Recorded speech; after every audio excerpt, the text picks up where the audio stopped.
When we shake an apple tree, the apples from the tree fall down. Why do they fall?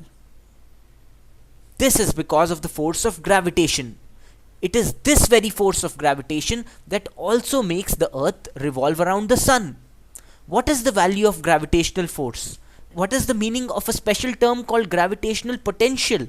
What is gravitational field? How does gravitation affect our daily lives?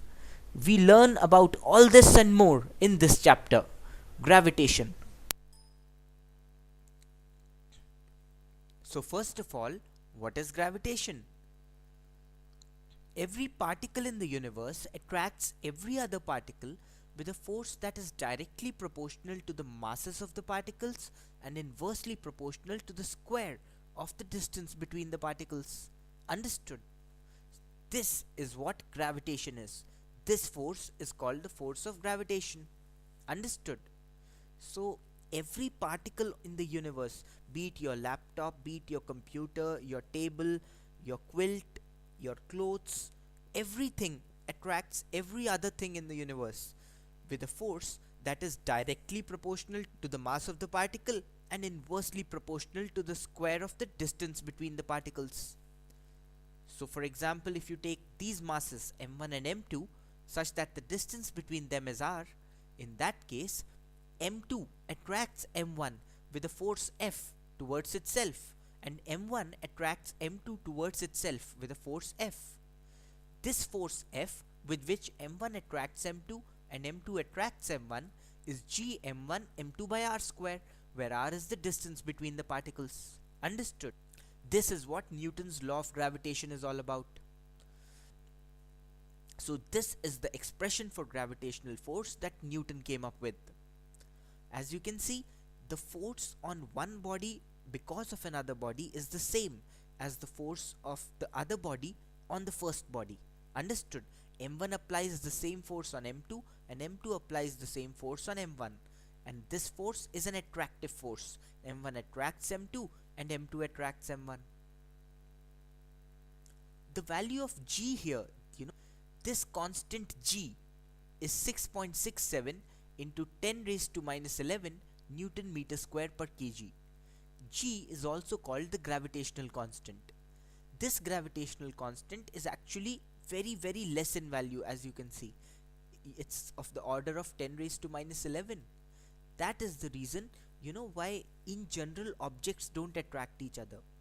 The particles of your body, the particles of the table near you, the particles of the television, of the computer, they don't seem to attract each other because the force that they exert on each other is extremely less because of this value of g. Understood? Only very huge bodies like the earth, the moon, the sun, they attract other bodies because of their enormous mass. Understood? So the gravitational force is evident only in the case of extremely massive bodies like different planets and stars because of the extremely small value of the gravitational constant. Understood? Gravitational force is a conservative force. This means that the work done by the gravitational force is the same in moving a particle from A to B irrespective of the path. Gravitational force does not depend on the path. Another thing you must remember is that the gravitational force acts along the line joining two particles. So there you go. As I just said, this sofa is not attracting that table and that sofa because of the small value of the gravitational constant. So only in the case of very massive bodies does the gravitational force, attain significant values. In the case of small bodies, like in the case of 10 kg and 20 kg bodies, the gravitational force is very insignificant. That is why we don't observe the gravitational force because of different bodies in our daily life. We only observe the gravitational force because of the earth.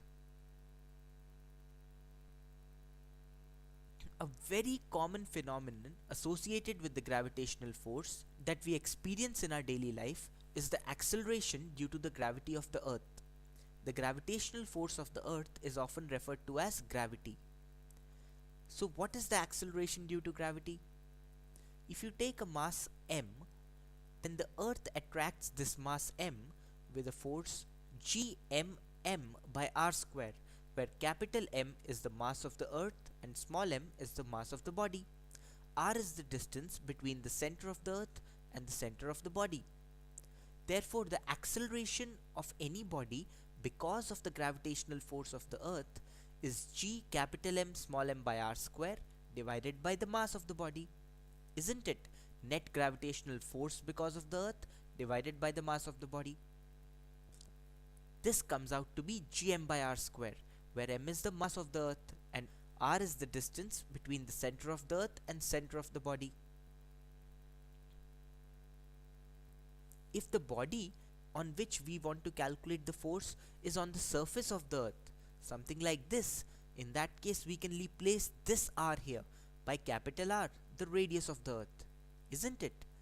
Therefore, the acceleration of any body because of the gravitational force of the Earth on the surface of the Earth is g capital M by capital R square. The value of the gravitational constant is known, the value of the mass of the Earth is known, and the radius of the Earth is 6,400 kilometers.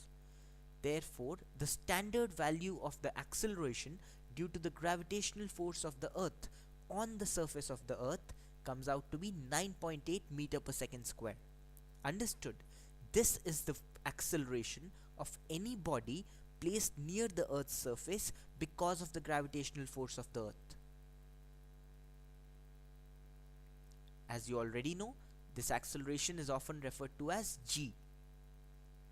What is the acceleration because of the Earth's gravitational force at a height h from the surface of the Earth?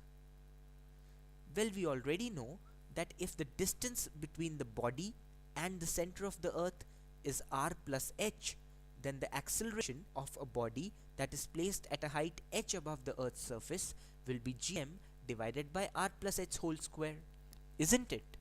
There's no doubt about it. We just discussed that the acceleration of a body that's at a distance small r from the Earth's center is gm by r square.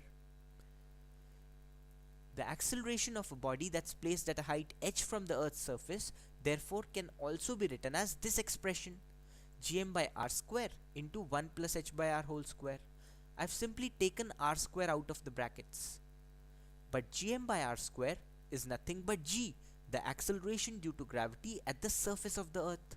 So you can say that the acceleration due to gravity for a body that's at a height h from the Earth's surface is g, the acceleration due to gravity on the Earth's surface divided by 1 plus h by r whole square.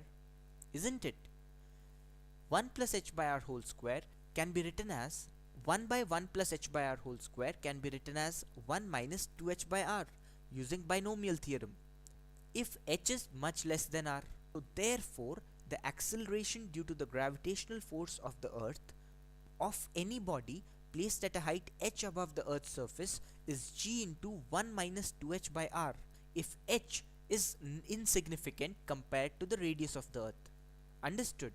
So this is the expression that you must remember for objective type problems. Acceleration is g into 1 minus 2h by r. Understood?